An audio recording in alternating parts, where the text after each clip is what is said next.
So welcome everyone. My name is Andrew, and we're going to be joined by my colleague Stefan, who is aboard a boat for with Classic Harbor Line this morning. So this is another in our series of virtual harbor tours that we've been doing. So we did a couple of them with NYC Ferry. So we happened to go on the Astoria route and on the South Brooklyn route.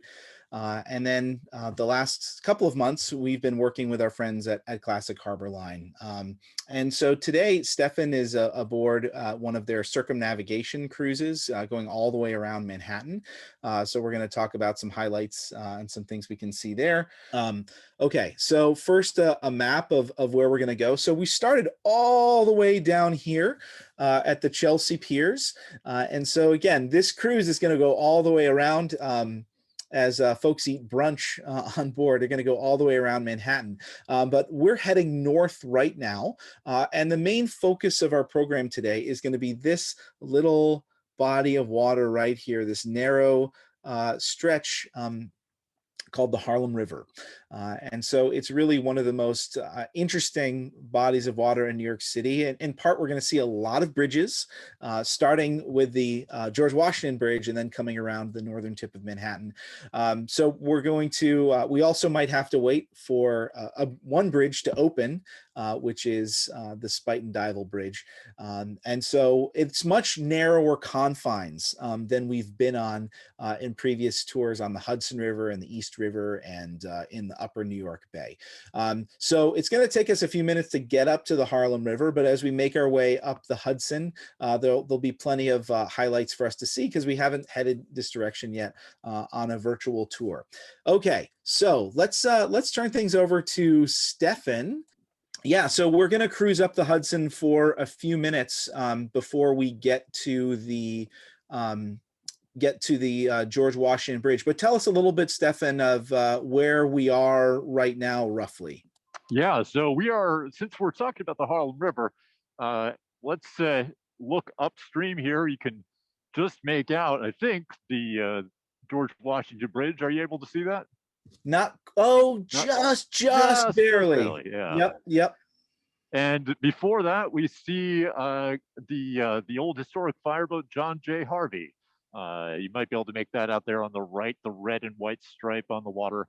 And so what the place we're passing right now, this is where the Titanic was supposed to come in. And this was in the early part of the 20th century, the area where all the big ocean liners arrived in New York. Yeah, so as we've talked about before, a very different waterfront on both sides of the Hudson River than it would have looked even, just 60 years ago, when there actually was pretty active passenger ocean liner traffic. So we've seen so many of these piers now repurposed for other things like recreation, like golf, as you can see over here. And in just a couple of minutes, we'll be coming up on the Intrepid as well, which is right next to the last active, ocean liner cruise ship pier in Manhattan. And right here in front of us, this is the Classic Harbor Line pier marina. You can see there are a couple of small boats on the left, and those are part of this great fleet of boats built by Serrano Boat Works. That's up the river. And this is what they do. They turn out boats that reflect. Let me show you the boat in front of us here. They turn out boats that really hearken to the classic style of boats that are long gone for the most part. This is a great view, Stefan. Yeah, look at this with the city behind. This is what Classic Harbor Lines is all about. And but so they're not wood hull boats. They take care, use all the modern materials, but they create a really classic experience. This particular one is based on the commuter boats. We're talking about very wealthy business people from the North Shore of Long Island in the 1920s, particularly. A lot of them were commuting by boat through the Hellgate and into Manhattan on boats that look something like this one. Although, as we'll see later, the interior of this boat is quite a bit different, and right now it is full of people enjoying a brunch. And there we go past the John J. Harvey on the right there, and the frying pan lightship from down North Carolina. That's and a car float. That barge right in the center there is a little dark in your image, but that's an old barge used to carry railroad cars from New Jersey. Yeah, so the frying pan, you have a little historic ship museum right there. Next to the larger building with the step down, you can see is the Stair at Lehigh building, which of course has a rich railroading history connected to the High Line. And you could actually drive trains right into that building and move them to different levels on elevators. And for our modern waterfront, we've got the vessel and the Hudson yards and Oh yeah, the top of the High Line and the Javits Center. This is right about where the United States lines had their pier.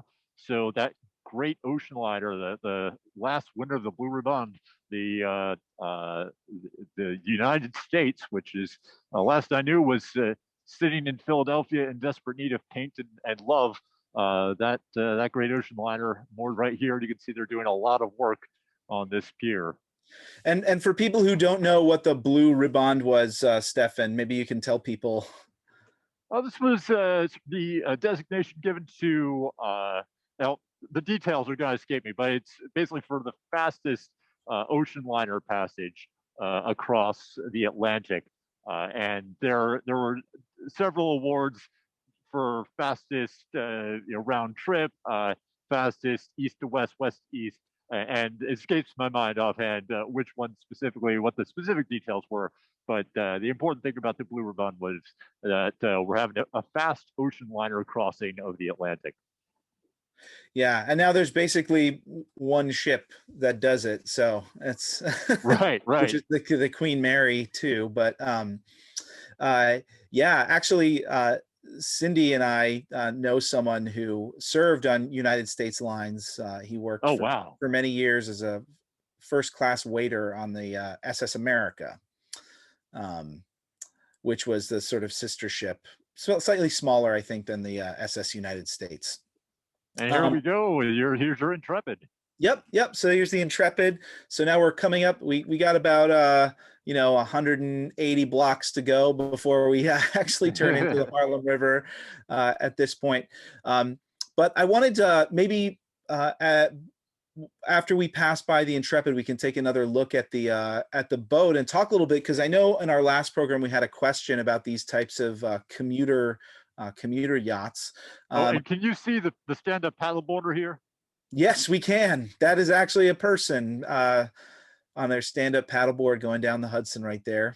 So yeah. So our waterways have come a long way, getting cleaned up and don't want to touch if it's rained a lot in the last couple of days, but recreation is a major part of our waterfront now. We'll turn on the history. And that's something we're going to talk about once we get into the Harlem River as well, right? Absolutely, absolutely. Recreation's a big part of our history. Yeah, so we'll talk about a long history of recreational boating, including the kayaking. You can just see right behind, about to disappear behind the Intrepid. There's a kayak launch there, so lots of people getting out in the water here. Yeah, and so if you're not so familiar with the Intrepid, it's hard to make out kind of the aircraft carrier there, but you can see that sort of triangular gray structure on top. Underneath that is the Enterprise, which is the first prototype for the space shuttle program, and then in the foreground in front of it you can see the Concorde. And so I think in the future we're going to be doing a program about the Concorde and its history. But yeah, and so we're going to actually talk about some of these other piers a little bit later on as well, because these piers were very, very active during World War II.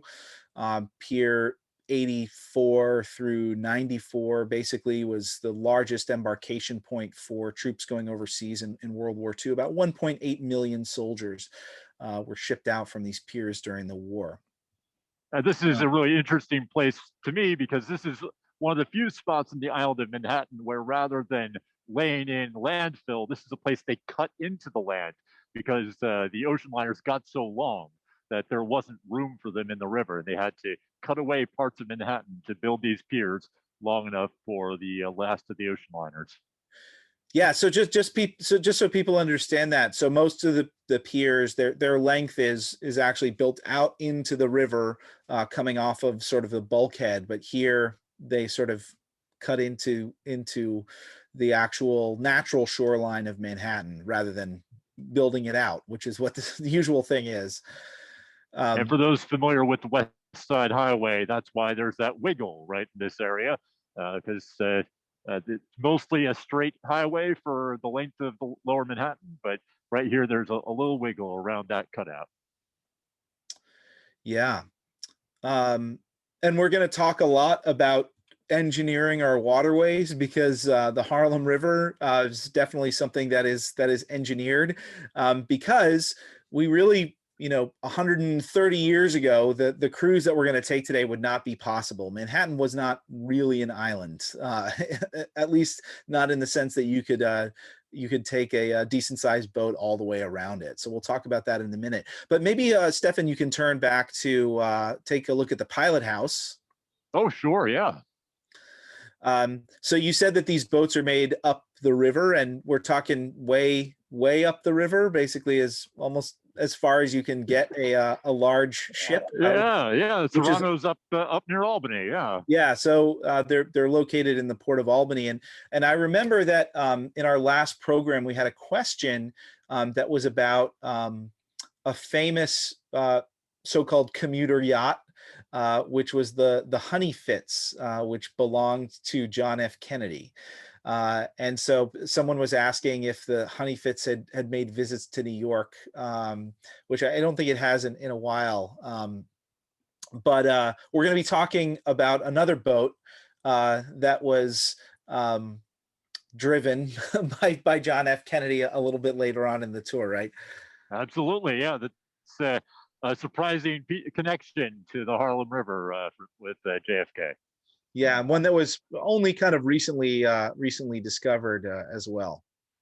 Yeah, for a long time it's just a rumor. It's I know the person who really advocated for that boat. So a lot of people dismissed him as kind of a crank for a while, but it turned out he was correct. What we're looking at right in front of us here is, of course, something we talk about a lot in our programs. This is the remains of a float bridge connecting those rail cars to shore, Yeah, from barges to shore. It's a little bit hard for us to see, so I'll just kind Oh, of sure. right now it's sort of coming into the middle of the frame. It's sort of behind. You can see this lighter gray colored pier that's it's sort of in the foreground, and you can see this sort of dark brown structure right on the water.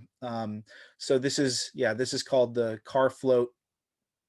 The float bridge. The float bridge. Yeah. Yep. Yeah. And so this whole area was rail yards for quite a while as we get into Riverside Park. Yeah, so And we can see the shoreline start to change here on both sides of the river. Actually, we're sort of getting to the end of what was historically, the working waterfront, right? Absolutely, yeah. It's a lot of interesting places we're coming up to. We're going to come up to Edgewater pretty soon, which turns up in Joseph Mitchell's writings, talking about the shad fishermen who talks about the shad fishermen who laid out in the mud flats on the Jersey side and set up nets, gill nets, to catch the shad as the migratory fish ran up the river. And in the 1970s and 80s, those mud flats, which are now all housing, were just littered with old wooden barges, which had been put out of business by containerized shipping and highways. And it was in the early 80s, the Army Corps of Engineers declared those barges hazards to navigation. We got a hazard to navigation coming up right in front of us here. Oh yeah. So as the barges rotted and broke up, they would become driftwood, like this really scary looking piece right here. That's a large piece of tree. Oh yeah. And we have luckily we have a couple boats that patrol the harbor looking for stuff like that to make sure we don't have any major accidents.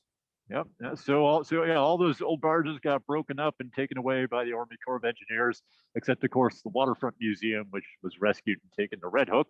But yeah, uh, uh, the driftwood and there's yeah a couple. We've got a couple of Army Corps of Engineers vessels that are out there keeping our waters clear. I don't know if you can make out the blossoms with a gorgeous spring day out here. Oh yeah, you can see that little patch of white there sort of in the center of your frame right now. Um, but yeah, so we're seeing here Riverside Park. Yeah. So we're what street are we at about now, Stefan? We're in the 80s. We're in the mid 80s. We just passed 79th Street Boat Basin. So, Okay. yep.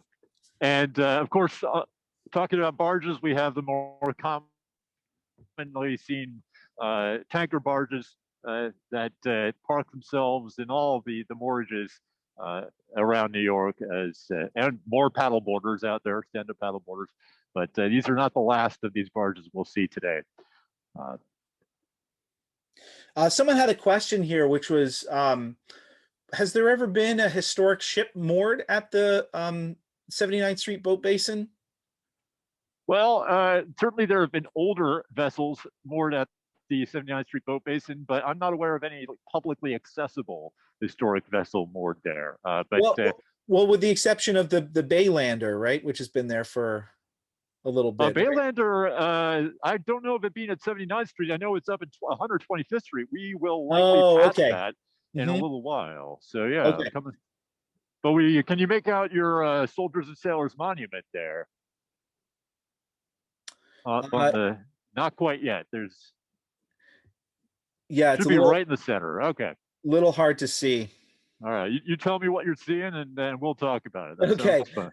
Yeah, so now we can clearly see the George Washington Bridge in front of us, and we can also see, we're going to start to see in just a couple of minutes, the Palisades on the New Jersey side, right?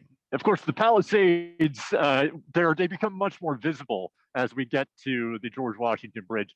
But that's a geologic structure that extends all the way to Staten Island, and it's a significant piece of geology. It is these hard basalt rocks. You can see the cliffs directly opposite here are part of that same geologic structure.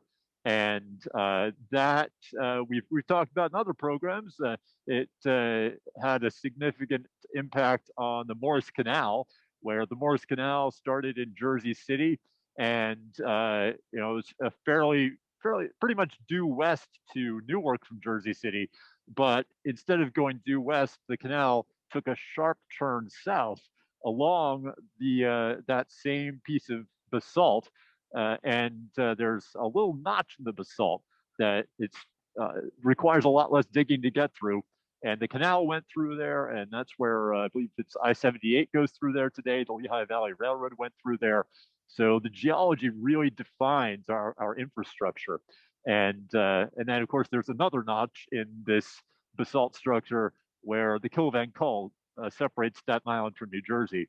That rock structure continues down through Staten Island. So it may not be prominent when you get into Bayonne, although you do feel the ridge if you spend any time in Bayonne, you know that it's pretty steep hill on the east and west, and a ridge running down the length of it to the Bayonne Bridge.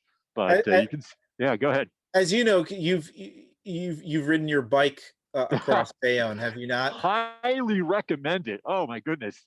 If you get a nice warm day and you get out early, and seeing sunrise over New York Harbor from the top of the Bayonne Bridge is definitely put that on your bucket list. That's an incredible sight.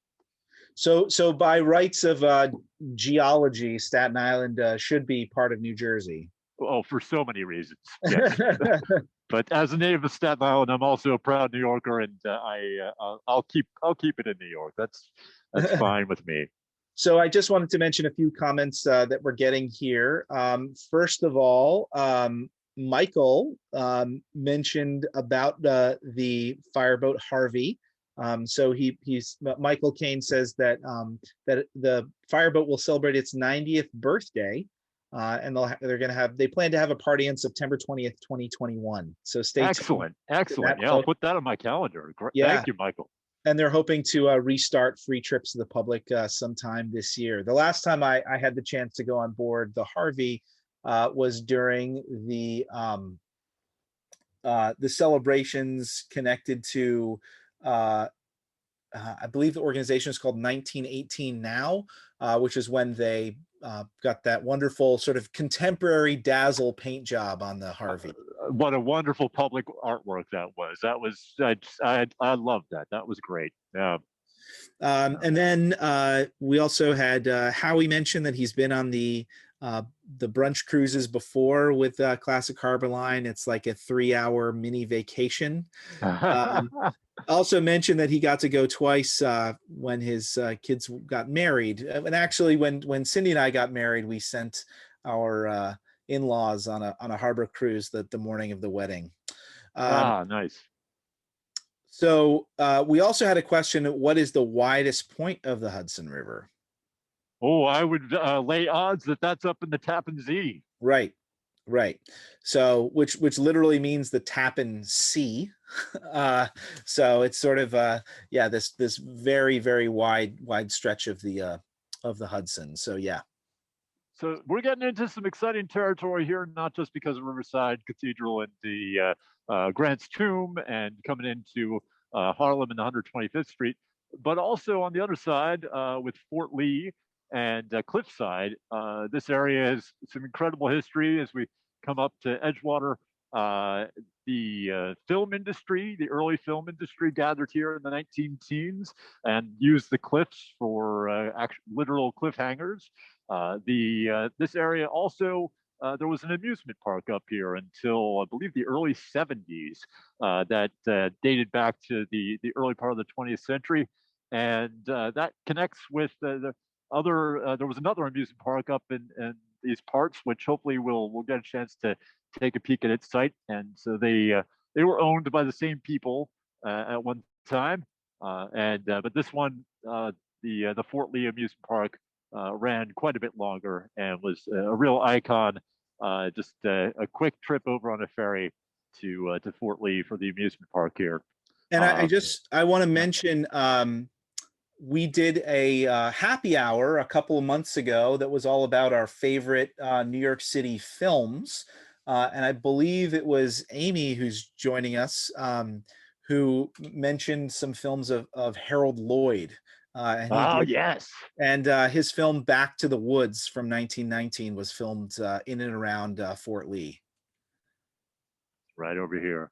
Now, yep. You mentioned Baylander earlier. I don't know if you can make it out, but it is just under the really large apartment-style building in the dark shadows there. Yeah, I can just barely make it out, but I know exactly what I'm looking at. So it might be a little harder. But if maybe we can, I can pull. Yeah, see if you've got a photo of it there, maybe. But Baylander's a great organization. They do work with waterfront ecology. They have a live tank with organisms that they pull out from the water underneath them, and they do events on their big open deck. Used to be a landing craft, a military landing craft, and landing on beaches, and then was later converted to teach people to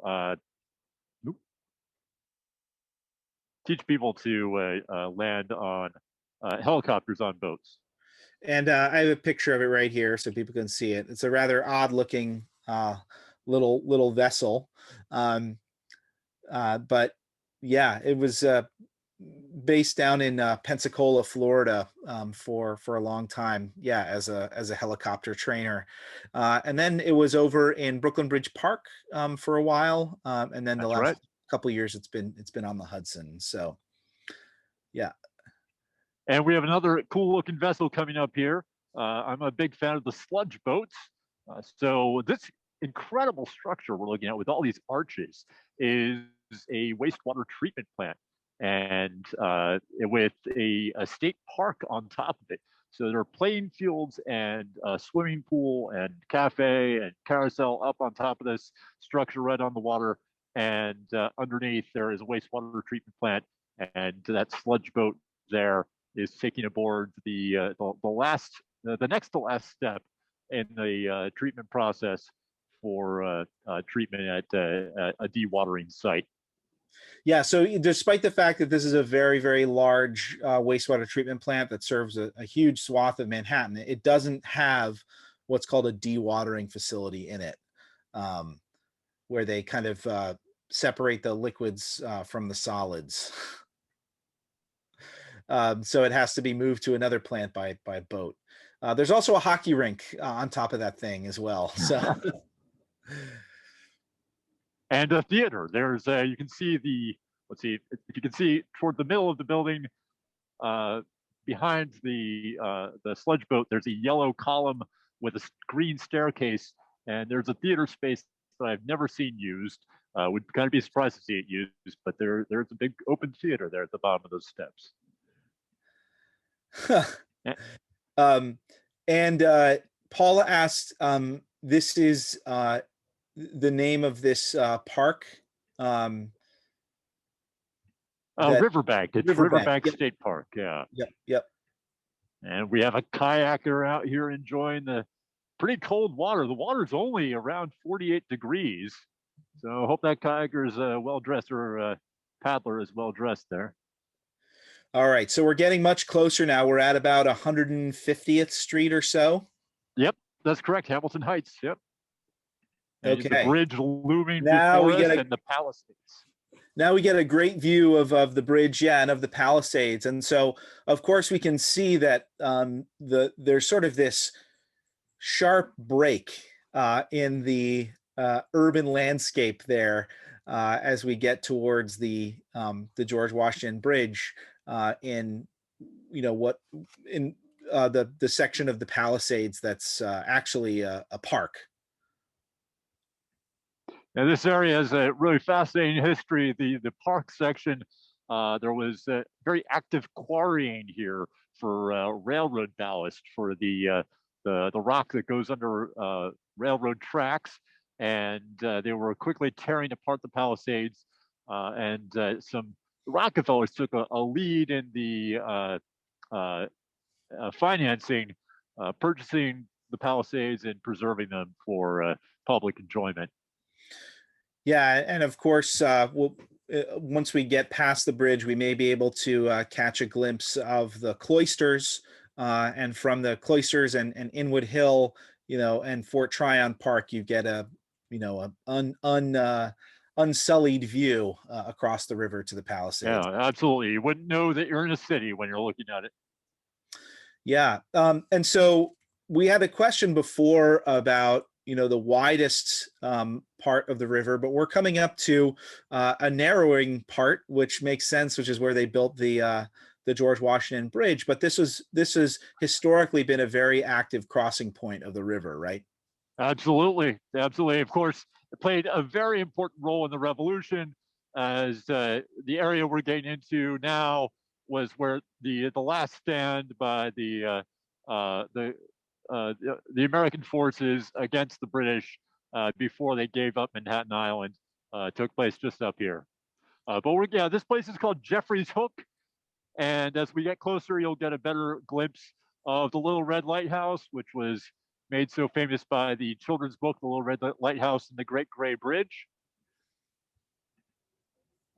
And interestingly, I want to show this image because it's one of my favorite, because this almost wasn't a gray bridge at all.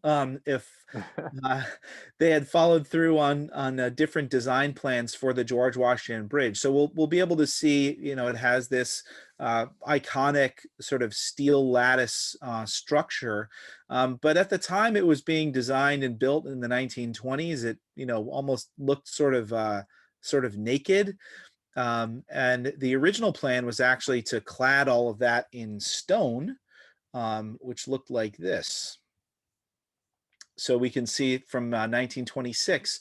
And this stone facade was actually designed by Cass Gilbert, the famous architect of the Woolworth Building and, of course, the Brooklyn Army Terminal. But they basically decided, let's just keep the naked steel, and that sort of fit with the growing modernist sentiment of the era. So I love to share that picture. So this comes from an issue of Popular Science. So part of many structures of unbuilt New York, which was a theme of a whole series of programs and exhibits that the Center for Architecture did a couple years ago. All right, so I suspect the narrowness of the channel here, it may be contributing to this. Where the wind is really picked up here. Well, we don't notice it at all. So your sound is perfectly fine. Excellent, excellent.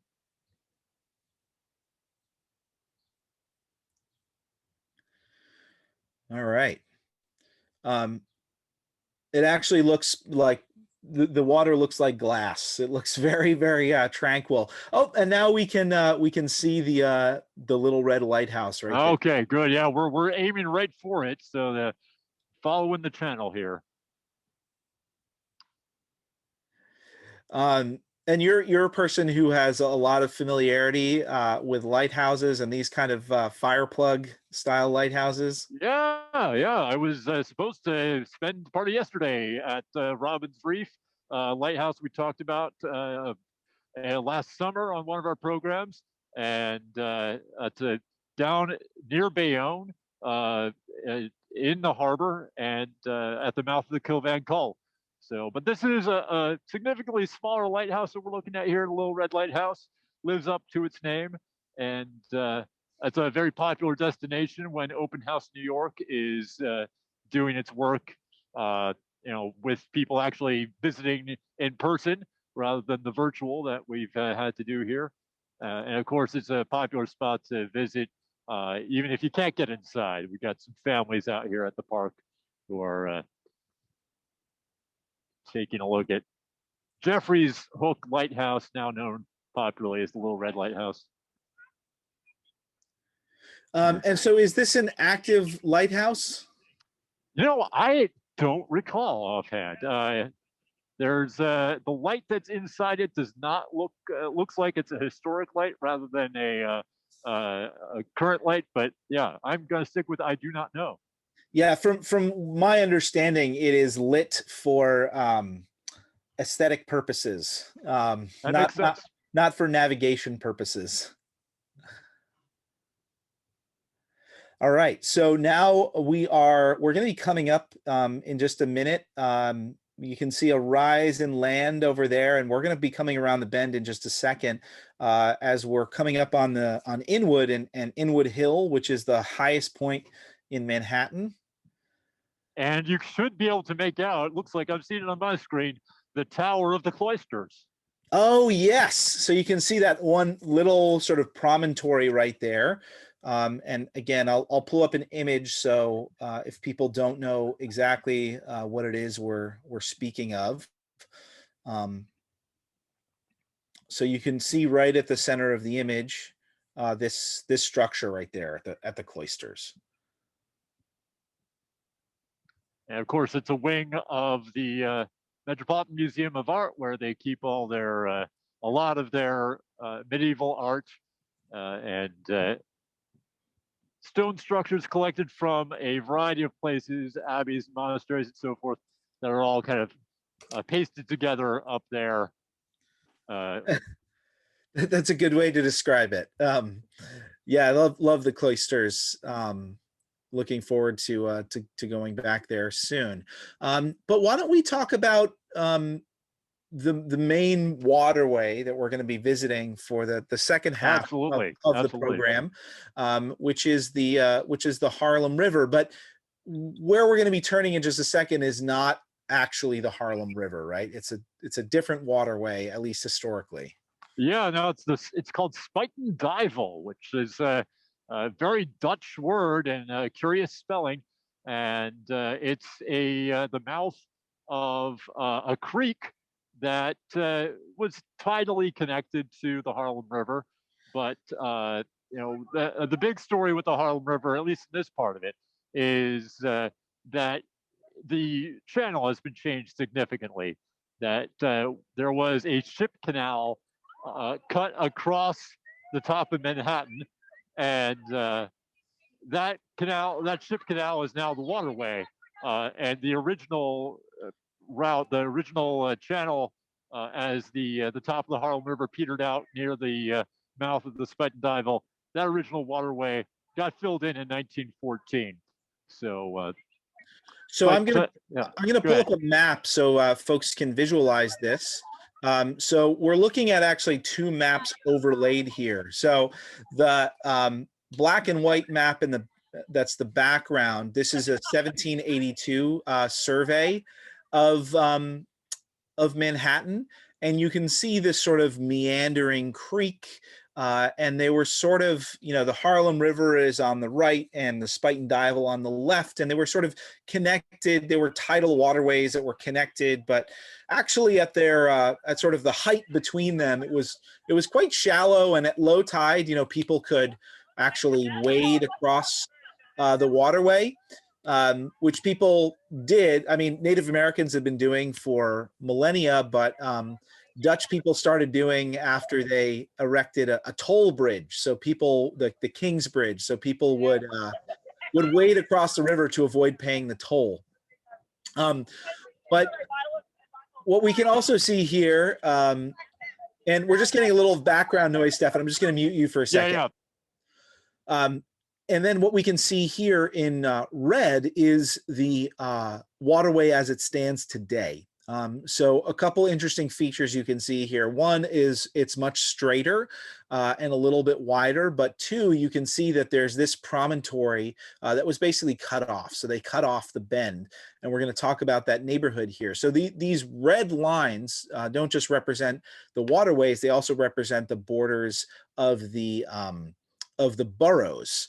And so we actually have a little exclave of Manhattan that is still part of Manhattan, but is now completely surrounded by the Bronx right there because of this new cut of the Harlem River Ship Canal. And I'll just show, we have a picture here of the opening of that ship canal in 1895. As Stefan mentioned, it was another 20 years before they completely kind of filled in both sides of the old stream bed of the old waterway. But this shows the opening, and this is a cruiser USS Cincinnati dispatched from the Brooklyn Navy Yard for the festivities. Although a ship like this could not actually pass through the Harlem River Ship Canal. wasn't quite deep enough. But yeah, so let's go back to Stefan. Yeah, so we're right just passing the cloisters now, and in front of the cloisters, there's a little brick building that you can just make out there. It looks like with some, but what you can't probably make out are the canoes next to it. That's the Inwood Canoe Club that dates back to, I believe, about 1902, and that's one of many boating clubs that lined both shores of the Hudson. And of course, boating was also rowing clubs were very prominent on the Harlem River and are still there today. Quite diminished from what they used to be. Now we're passing Dykeman Street. You can be looking straight down Dykeman Street at the edge of Inwood there with the. Yeah, so there were rowing clubs all through here.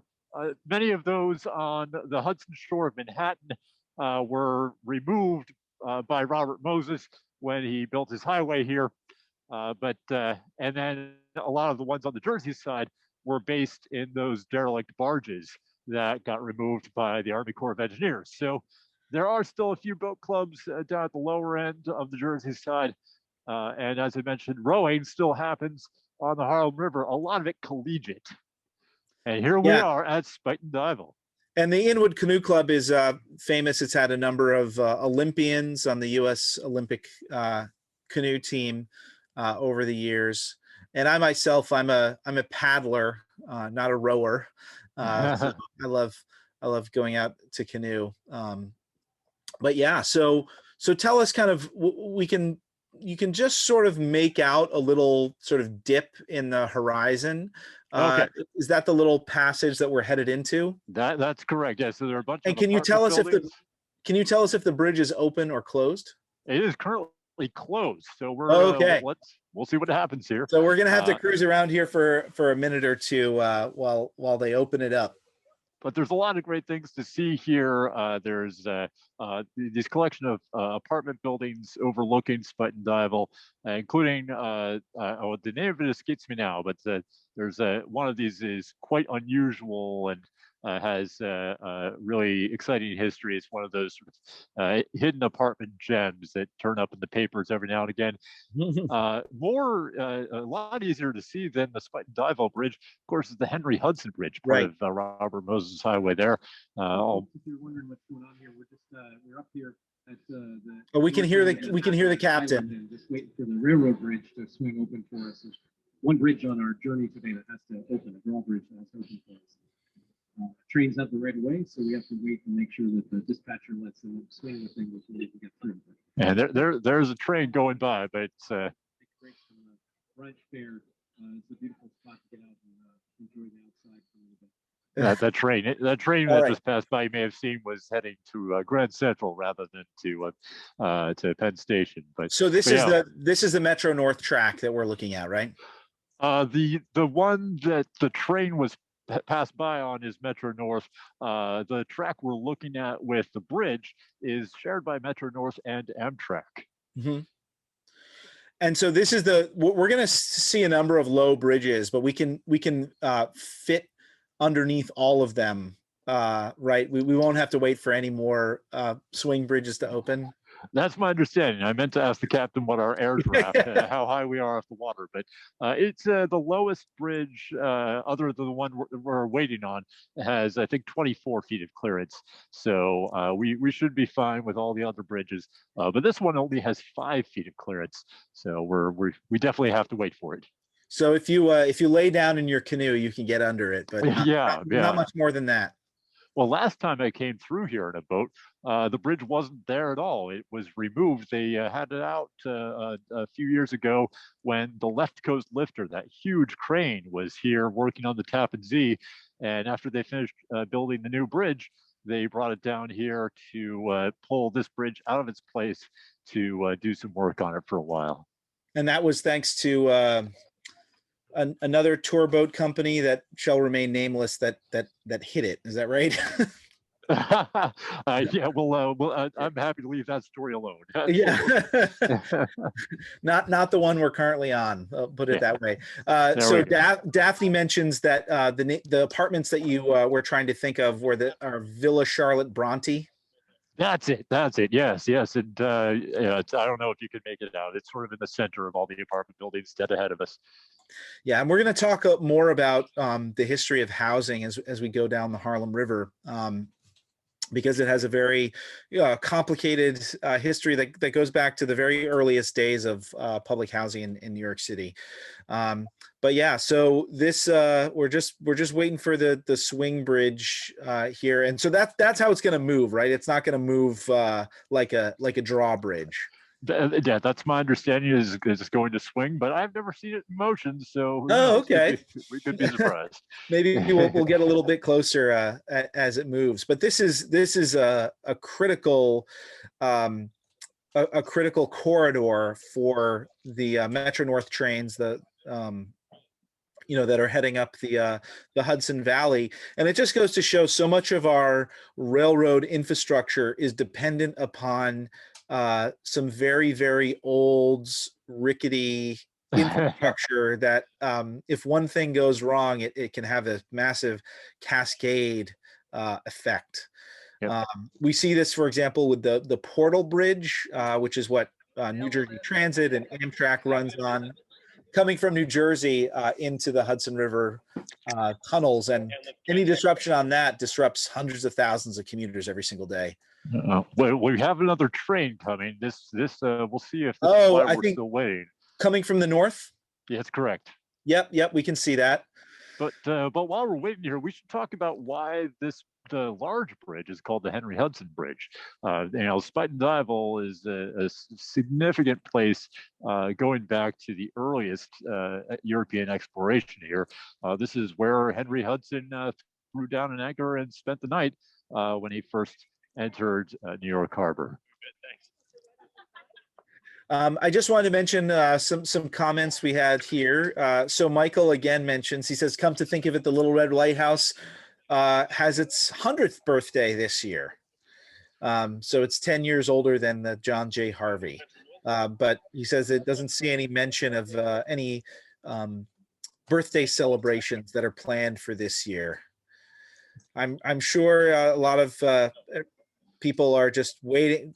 There's a lot of wait and see when it comes to celebrations in 2021. So absolutely true for so many things. All right, yeah. So let's stay on this, and I think we'll be able to. Folks can make out the train. It looks like it's just coming onto the span. Is that right? No, it's also heading to Grand Central. That's not one for this bridge. So hopefully the bridge will open shortly. Yeah.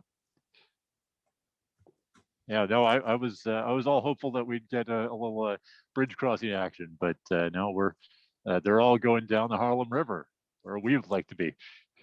So if you're headed to Penn Station, you'll come over this bridge, right? But if you're headed to Grand Central, they sort of take a left turn. Yeah, that's correct. Yeah, yeah, and of course, further down the Harlem River, there is a large lift bridge for this train that we just saw, and of course, trains also heading up to the Harlem River line, which goes up to Wassaic. Mm-hmm.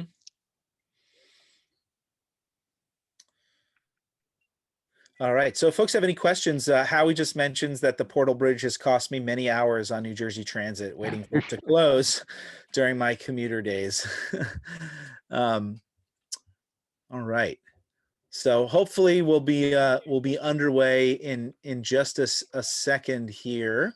But while we're waiting, since I imagine we're going to move a little bit faster once we get on the Harlem River, because folks have to yeah, we should talk about things we're going to see before we get there. Yeah, exactly. And so one thing I wanted to talk about before we get to the University Heights Bridge is a boat that we made reference to before, which is a boat that was commanded by John F. Kennedy. And in its later life, I'm just going to show an image of it. It looked like this. Can you see that, Stefan? I can. Yeah. So, tell us a little bit about how this boat kind of was lost to history and then sort of rediscovered. I mostly know the rediscovery piece of it. My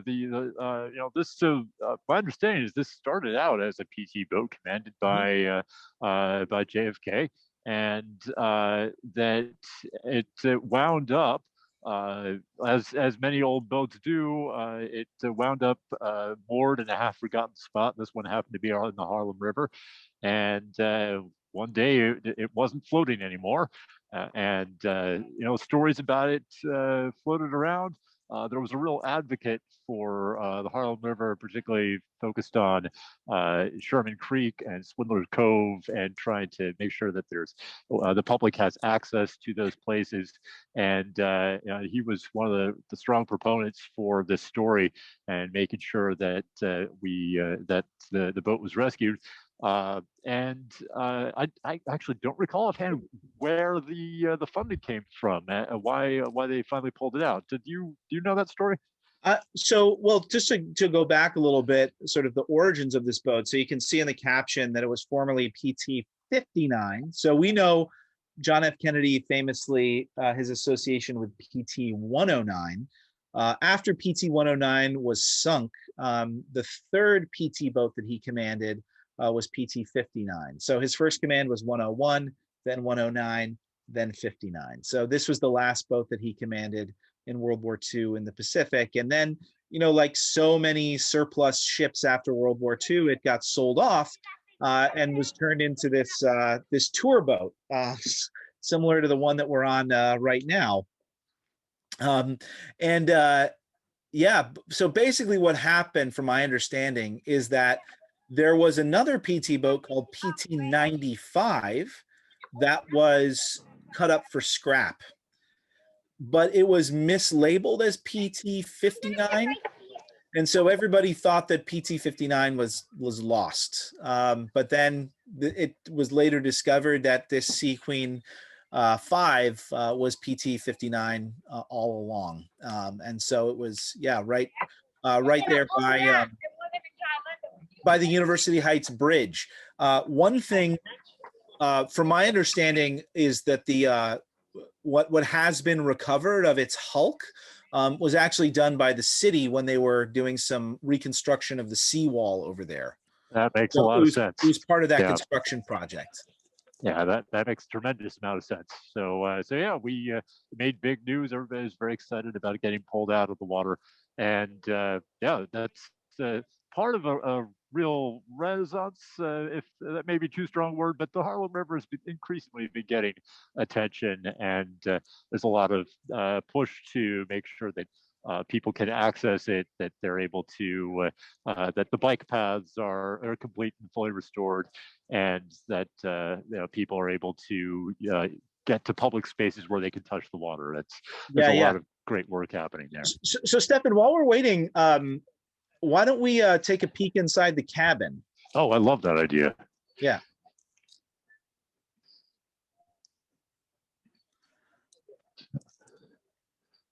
So yeah, this is things are always unpredictable on the water. So thanks everyone for bearing with us. Like, this is why we allotted more time for the program. So you can see the remains of brunch. There have been birthday parties, all kinds of celebrations. Everyone having a fantastic time here with lots of glass, and our captain. Did you get to enjoy any brunch, Stefan? Not yet. I've been with you the whole time, so we'll see if there's any grub left when we sign off. So we're all keeping Stefan away from his mimosas. I'm always just happy to be on a boat. It's a good thing. So we have a tugboat coming down the river toward us here, and hopefully in just a moment. We're not going to have an experience like how we did trying to wait for his bridge to get unstuck. Well, it's unfortunate for us, but the bridge being stuck in the closed position inconveniences a lot fewer people than it being stuck in the open position. Fair point. That's a great shot of the Palisades there. Yeah, absolutely. And the fact that both the Palisades and Inwood Hill have been preserved is a real tremendous benefit for the whole community. The Inwood Park is well known as having the last stand of old growth forest in New York City, and of course it's also a place that has caves in it that have been associated with the Lenape. And it also has the last sort of potable spring on Manhattan Island. So you're a braver man than I if you've tried it. Yeah, so I mean, that's so interesting too. So many of the little coves and notches you can see in the landscape along the waterfront, what today looks sort of like industrial basins and hard bulkheads. Historically these are the former stream beds and natural coves. So you can see sort of within the rectilinear shoreline of the man-made shoreline of New York City, you can still see the sort of remnants of what was once an island covered in streams and ponds and all sorts of interesting topography and hydrology. Now, I don't know if you heard the captain say it's going to be about 3 or 4 minutes because we do have a train heading north. So while we're waiting on that, maybe we could look at some of the photos we put together, Sure. the images from things that I really wanted to share with you, and we definitely won't get to if we have to wait another 3 or 4 minutes here.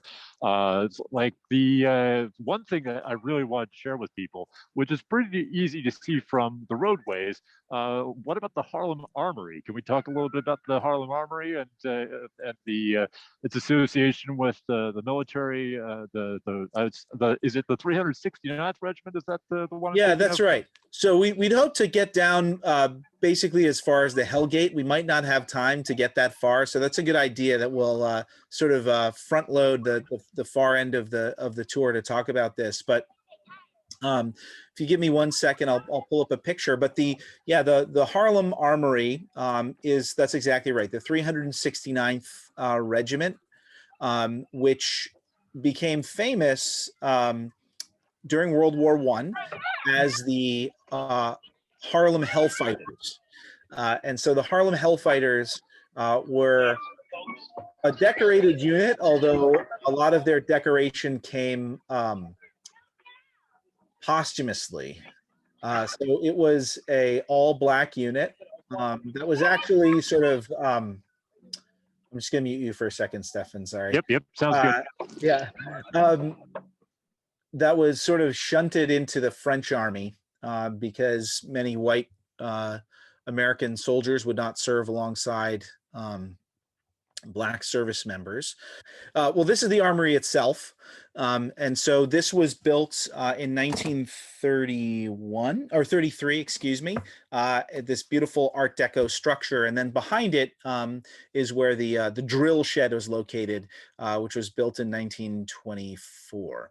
But yeah, so the 369th Infantry was a celebrated unit and was noted for their bravery, especially among their awardee of the Medal of Honor, Henry Johnson. Now, like I said, many of these awards were given posthumously. He was not given the Medal of Honor until 2015, so almost 100 years after the war had ended. But this became, a really important symbol of pride for the Black community in New York.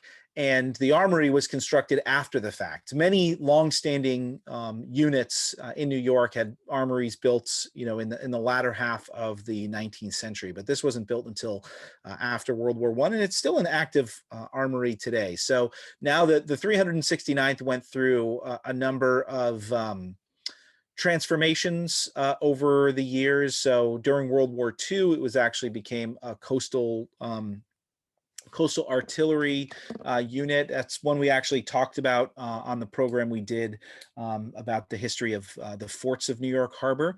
And then today it's known as the 369th Sustainment Brigade.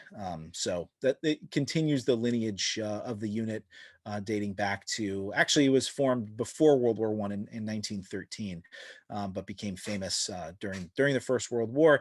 And again, was serving in French units, using French equipment, and was actually at the time, awarded more honors by the French than actually by their own government. So this is a beautiful structure that you can see. So this is the we can see in the foreground the Harlem River Drive right here. So you can see it as you drive up.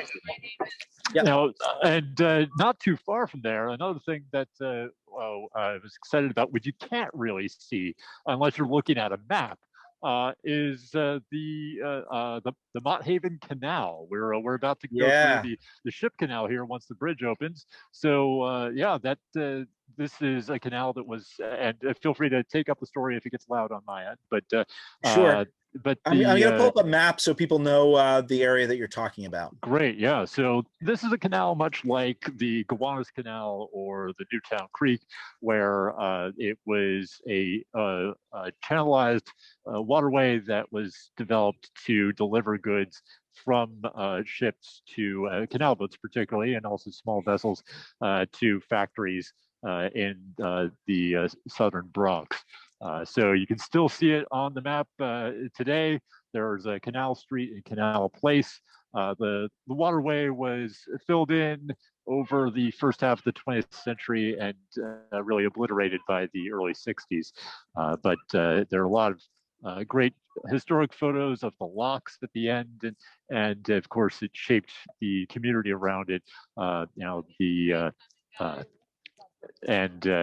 Kids hanging out in the locks and so forth. So, Brooklyn has its famous canals, the Gowanus Canal and the channels of the Newtown Creek. But the Bronx has its own forgotten and neglected industrial waterways as well. And so the Mott Haven Canal is completely gone, but this was one of them.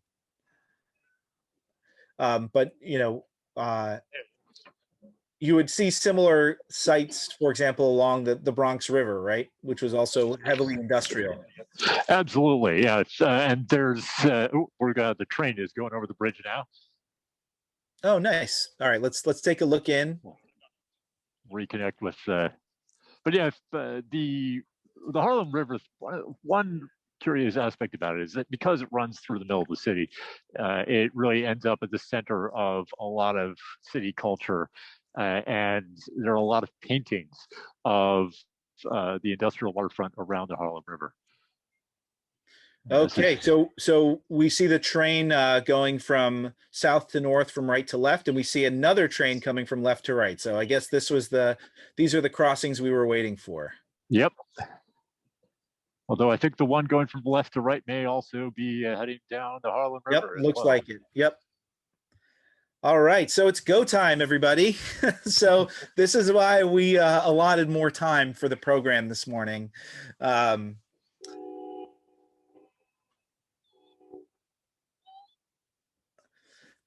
wouldn't be the first time that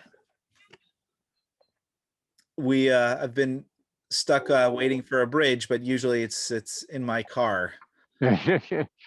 And of course, these cruise programs are always a little unpredictable. We are at the mercy of the elements and traffic. All right, so we'll keep looking here, and as we get closer, we might be able to see the actual action of the bridge. Yeah, I'll let you know as soon as we'll likely hear bells before it goes. They tend not to open these things without letting people know they're going to happen. Right. So this is one. So we've gone under the George Washington Bridge. We're gonna head through the Spuyten Duyvil Bridge, and then I want to get my count right. So we have, if we get all the way to the far end, the East River, we'll probably come up a little bit short with the time we have today. But we have, let's see, 1, 2, 3, 4, 5, 6, 7, 8, 9, 10, 11, 12, 13, 14 more bridges to go under. And there used to be more. There was another railroad bridge at one point. And of course, there were also dams on the river. We could talk a little bit about that. There was a dam at Spuyten Duyvil going back to the early 1800s. And then there was a paired dam because this is a relatively contiguous waterway that we still have a place name for that. The paired dam. Here goes the bridge. All right. And that's McComb's Dam, which is by Yankee Stadium. So what were these dams used for? Well, like we talked about in our program about the Gowanus Canal, we have a great history in New York of tidal mills. So these are places where it would build berms into the salt marshes and build a gate in the berm. When the tide comes in, it fills up the water, the space behind the berm, and then they close the gate and keep that water high while the rest of the tidal water goes out. And using the difference in the height, they can power a mill. And we ground a lot of wheat and powered a lot of other work as well using those tide mills. So it wouldn't necessarily, cross the entire channel. That's correct. In this case, it did. The dams they Yeah, built on the Spuyten Duyvil and Harlem River did cross the entire waterway. But all you have to do is make an impoundment. You have to build right. enough berm to create a section of water that's separate from or connected to the rest of the tidal waters by that gate. Oh, that's a great view right there. So it opened quick once once it was time. Uh, We just had a very long traffic light. right. So thanks everybody for bearing with us. So you can see the other side.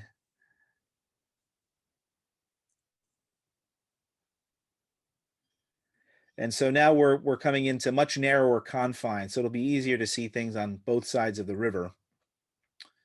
Okay, yes, now it's all happening. So you can see a bit of the Broadway Bridge in the distance and the famous Columbia Rock coming up, and this little flat place to the right of those white domes covering tennis courts is part of the original channel of the Spuyten Duyvil.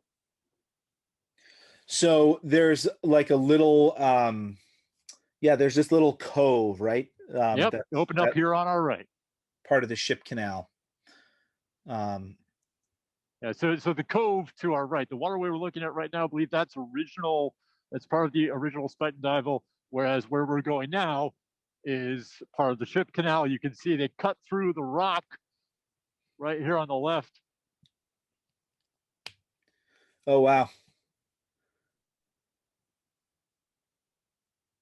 Both for the train and then also for the ship canal. And here you can see that big C for Columbia for their rowers.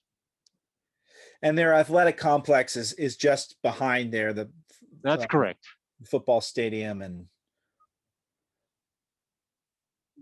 or rather it's on your right. Sorry. On your left is the stadium and stuff for John F. Kennedy High School. There we go. We can see the light towers now of the Columbia Stadium. Yep. Yeah. So Inwood Park. And we also have Harlem Community, or rather the Harlem River Community Rowing is based up here as well. And this really extraordinary bridge, the Broadway Bridge, which has the one train running over top of the roadway, and it's a lift bridge, which got stuck in the open position for a while, as we were discussing a little while back, as we were waiting for our bridge to get moving for us. And if you want to learn more about lift bridges, you can go back and watch the virtual program we did with Don Lotz, who helped to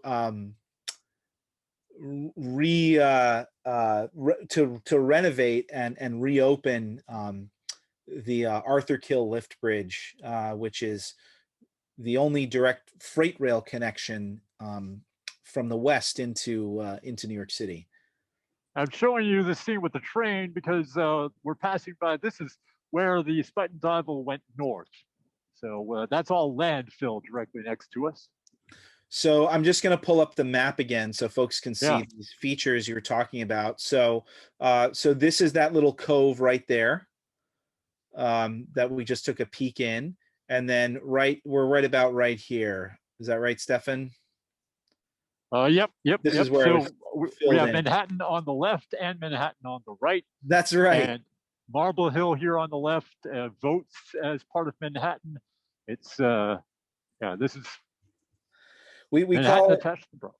We call it Manhattan's Kaliningrad, which is the exclave of Russia that's next to Poland.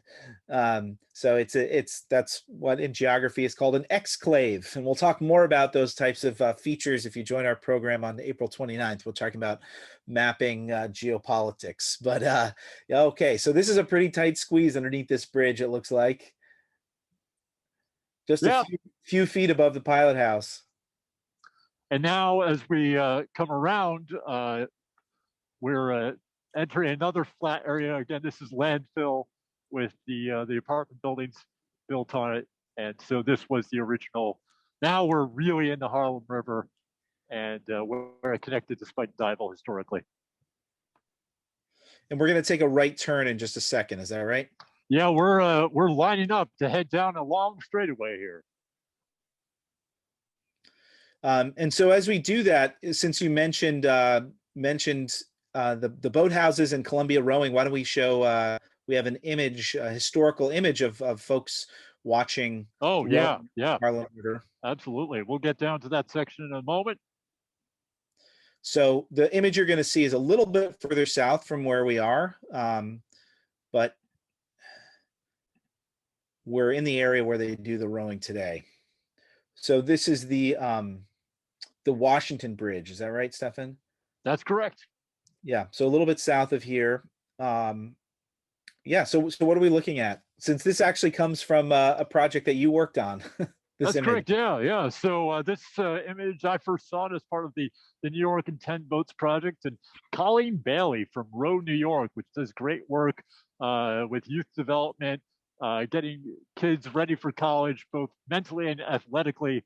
So they were talking a lot about the rowing history. The athletic part that they do with Row, New York is teaching kids rowing competitively on the Harlem River and in Flushing, in the parks there. And yeah, so this image, we're looking at a big regatta here on the Harlem River, and lots of spectators looking over it. There also, what you don't see in this picture is that just below the spectators is a bit of highway that this time in the 1890s was accessible only to carriages, and but it was a place and just single riders on horses. This was the Harlem River Speedway. So lots of racing happened here. People would come here to see horse racing and boat racing here on the Harlem River. And I think we have an image. Let's see if I can find it here. So we can see it. We're going to see the high bridge in a little bit, but here you can see that the speedway there as well. Yeah, it's great. And the spectator, that may be where, like, so this house over here on the right, that may be where that previous image was taken, right? That does look like it, yeah. Yep, from that spectator stand, which we'll be able to see in a minute. So have we? Are we headed south now, Stefan? Yep, we are Okay, about to pass underneath the University Bridge here, University Heights Bridge. So this is the spot around 207th Street where that PT 59 was. Yeah, I believe it was over on this side. And just at the top of the hill, you can make out, I believe that is the dome over the, with the construction happening on it, that's over the Hall of Fame, just behind that bus. Yeah, so the Hall of Fame of Great Americans. So we already talked about PT 59. I wanted to talk briefly about another lost World War II ship. Oh, please, yeah. And we'll actually be able to see that in an image. So on the left side, so this is, to orient people, on the left, this is the Bronx over here. And a large stretch of the waterway right here was a company called Consolidated Shipbuilding. And so they did a lot of work during World War II building small patrol boats. They would actually, after the war, move to City Island because they had been in the yacht building business for a long time. And so they became a major yacht builder over there. And again, you can go back to our program on that very topic with the City Island Nautical Museum. But one of the boats that they built, I'll show you a picture of. It was called PC 1264. And this is a notable ship because it's one of only 2 ships in World War II that had majority African-American crews. And so here you can see it.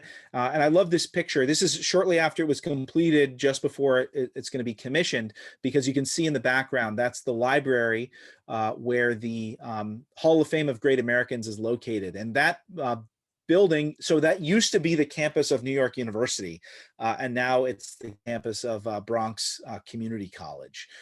So here we can see a little bit of the shipyard. And so this is the Morris Heights neighborhood that you can see. And then, so this is what the Hall of Fame of Great Americans looks like. right here. I'll just note in the top right of the image, you can see, you may recognize that is a Guastavino vault in the promenade there in the ceiling. And then here we have the commissioning of the boat. So it was just PC 1264 and the USS Mason. Of the thousands and thousands of ships in the US Navy in World War II, these are the only two that had majority African-American crews on them. So here we can see its commissioning, which was much further down, actually down a little bit south of the Chelsea Piers, where the commissioning actually took place. So built in the Bronx and commissioned in Manhattan. We got a snowy egret over here at, nice. at the mouth of Sherman Creek. Oops. And way off there in the back of the mouth of Sherman Creek. So it's a little bit in the distance. Yeah.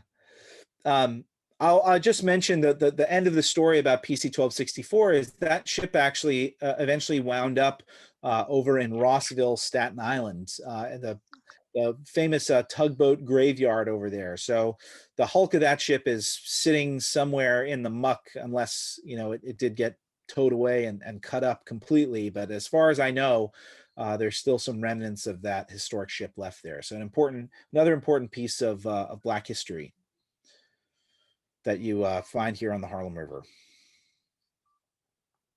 Now we're looking at the Peter J. Sharp Boathouse. So this is the last floating boathouse on the Harlem River, representative of all that rowing that we talked about, and still actively used today. I believe it's there are at least 3 collegiate teams that race here as their home waterway. And what a view! Oh yeah. I wanted to show one other picture, because the greenery around there. So this is Swindler Cove Park, right? Yep, that's correct. Right? That's correct. And so, as you mentioned before, you know, there's been more kind of recent attention at cleaning up the Harlem River, and this is one example, because this park is less than 20 years old, I believe. That's correct. And it has one of Manhattan's only beaches. So here you can see the Swindler Cove Beach that was photo taken by our friend Nate Kensinger.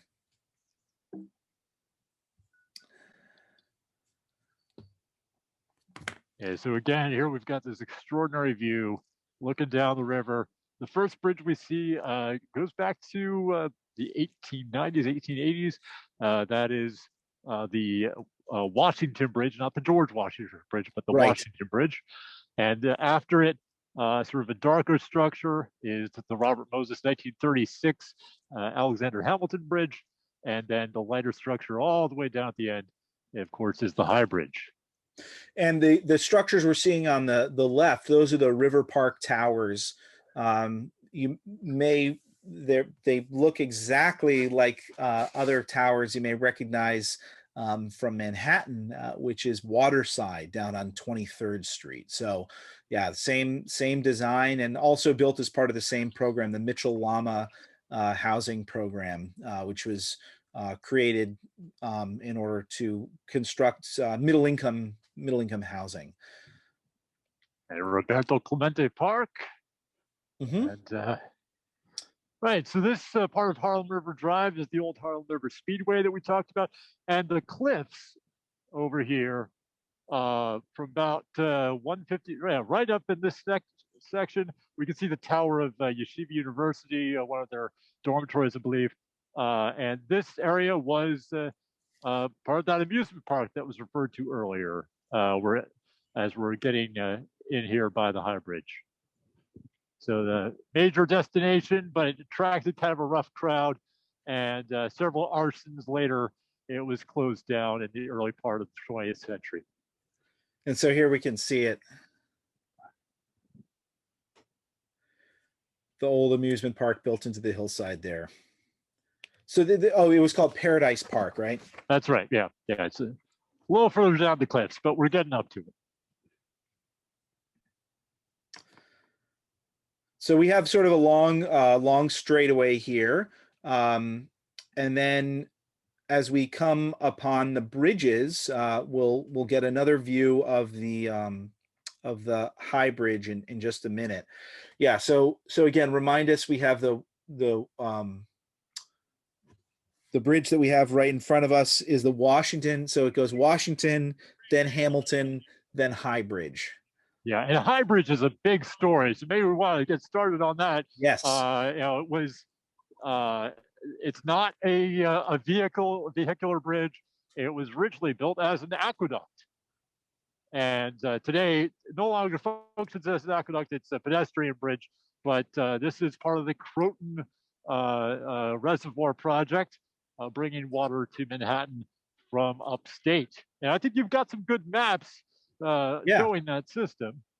So again, we saw this image before with the High Bridge and the Speedway, and then you can see the tower to the right, which will come into view in just a second. So this was there was a reservoir over here to the right. So this was part of the Croton Aqueduct, and so here, this is one of the incredible artifacts that they have from the World's Fair at the Queens Museum, but they constructed this topographical map of New York City's water system. And so our oldest water system is Croton, which is most proximate to the city, which you can see over here. And so the first aqueduct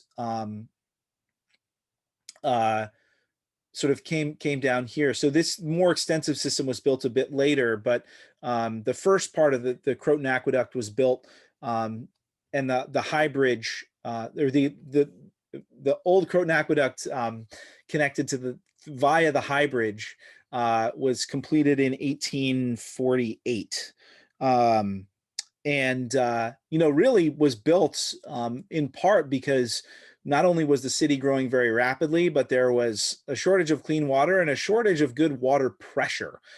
So one of the catalysts for building this was the Great Fire of 1835, when basically the whole municipal water system broke down as a result. But yeah, so this would be sort of the very end of this long system that would bring from the Croton River up in Westchester County. And here you can see the watershed, but then we expanded to have the Catskill and the Delaware watersheds as well.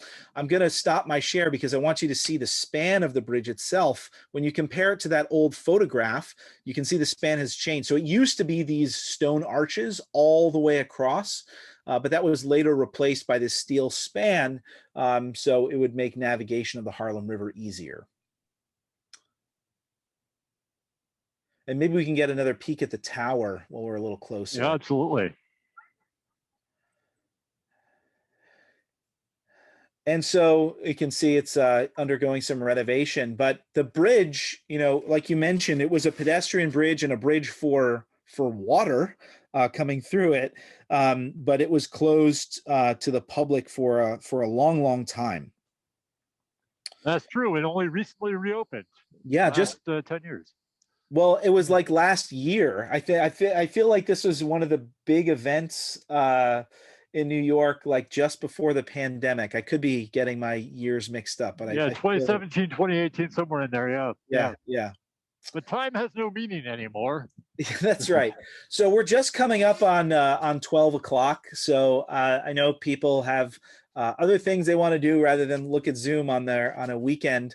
But we'll keep going for a little bit if you want to stay with us. And of course, if you need to go, you can watch the recording a little bit later on. But let's keep going until at least we get a little bit further down into the Macomb's Dam and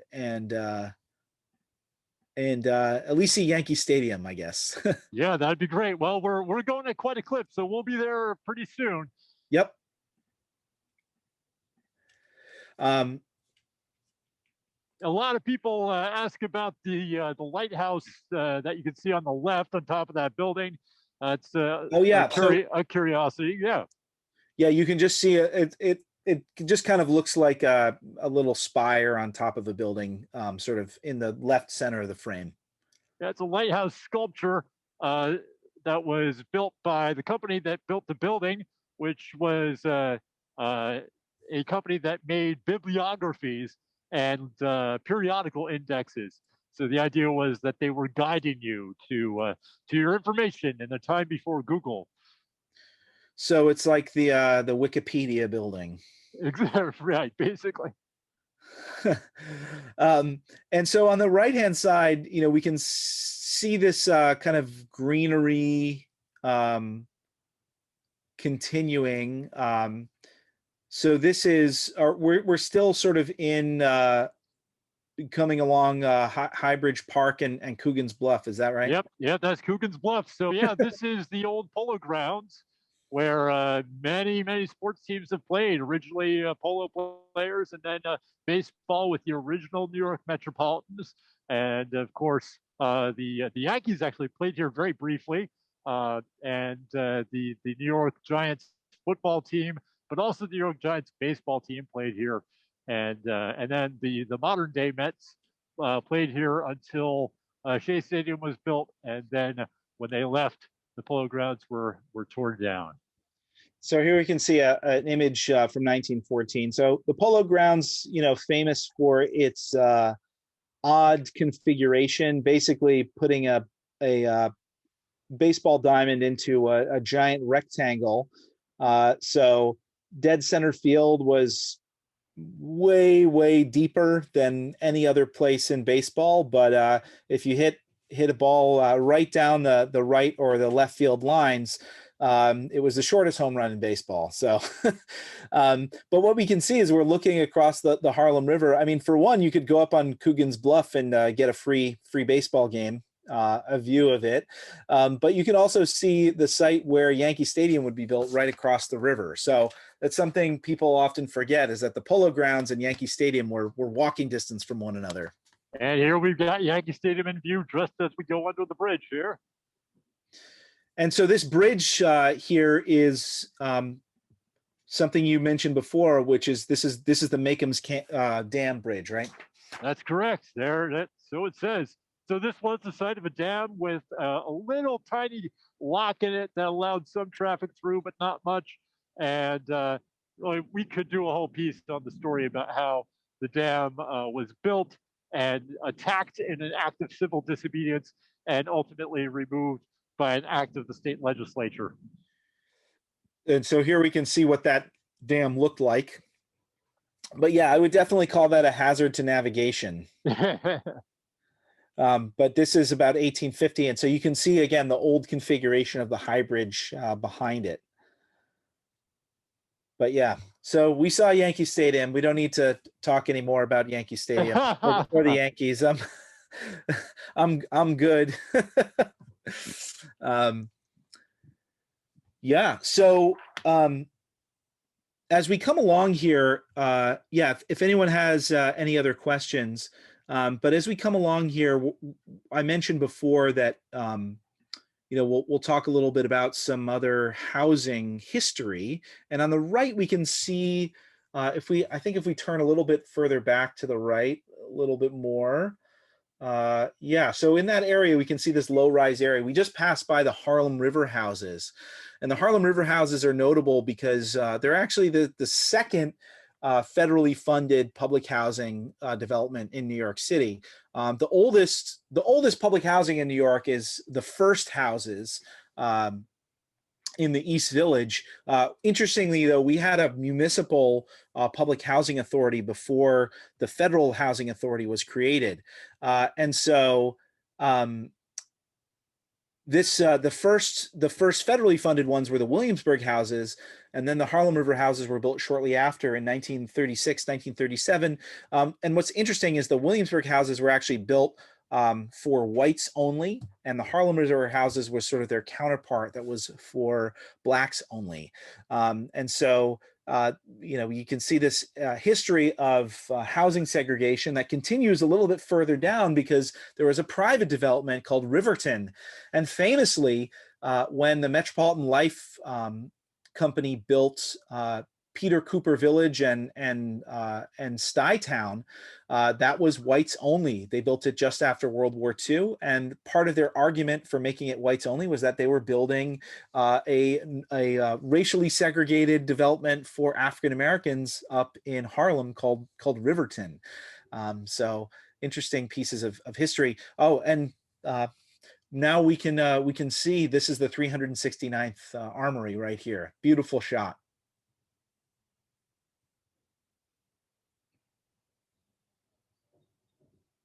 So there you can see the Art Deco administration building in the foreground, and behind it is the old drill shed. Couple comments we have here. Daphne is watching from home and mentions that she saw Van Cliburn play a piano concert at the Polo Grounds. Nice. Wow. Okay, and so now we're at 145th Street. Is that right, Stefan? I believe so. I've kind of lost track. It's a lot of bridges. Or no, we just went under that one, and now we're coming up on this is the Madison Avenue Bridge. And we're doing a lot of work here on the railroad bridge. That's a very active place, the Harlem River. Oh yeah, so we can see a crane barge that's just coming into view. Oh, and here's on the left, almost forgot about this, the padded wagon moving and storage. Yeah. This warehouse was built for the Erie Barge Canal. In 1917, they built a bunch of terminals to serve the expanded Erie Canal, and this is one of them. Just different paint job, otherwise the same terminal that was built for the Erie Canal barges. So this was, about a dozen terminals that were built around New York City for the new Erie Canal, right? The expanded Erie Canal in 1917, right? That's correct. That's correct. And I want to show the other side because isn't this Riverton over here? Yes. Yeah. There's a whole lot happening here. It's a very dense part of the river.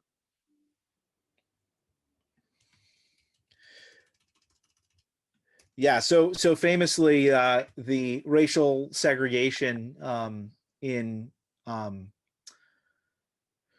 Stuytown, Peter Cooper Village, there was a lot of pushback against that. Obviously, this was actually housing. Both Riverton and Stuytown were built largely for military veterans, and so for people to come home and face racial segregation did not sit well with people, and so there was a movement actually where Black families and white allies actually worked together, where they would sublet their apartments to Black families, and then basically the MetLife would try and kick them out, and so they would go to court, and so there was a protracted battle to integrate Stuytown, but Riverton was the counterpart. Oh, we're only 2 bridges away from Ward's Island. We're really Okay, making a good time here. So we'll be about 15. We'll go about 15 minutes over or so. So that's not too bad after the long wait that we had at the swing bridge there.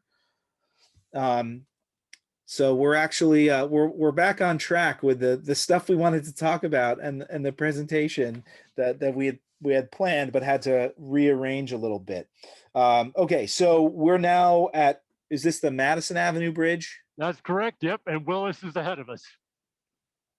Okay, so we're gonna have the lift bridge first, and then the Willis Avenue Bridge. So one thing I mentioned at the near the earlier part of the program was how